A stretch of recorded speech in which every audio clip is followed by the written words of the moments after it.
Mini Mohammadpur একটা নার্সারিতে এসেছি। শীতকালীন কিছু ফুল আর ফলের গাছ কিনবো।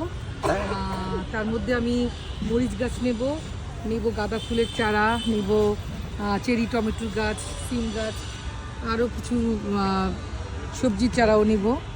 তো এখন দেখছি। আমি এই মুহূর্তে দুটো কাঁচামরিচের চারা কালেকশন করেছি। কাঁচামরিচ চারা তেমন একটা পাওয়া যাচ্ছে না, মাত্র বীজ বুনেছে, এখনও গাছ বড় হয়নি, ছোট ছোট, সে কারণে দুটো পেয়েছি মিডিয়াম সাইজের। তো ও দুটো নিয়েছি। এখন নিব চেরি টমেটোর চারা, এখান থেকে নিব, যেগুলো একটু তাজা আছে সেখান থেকে নিব।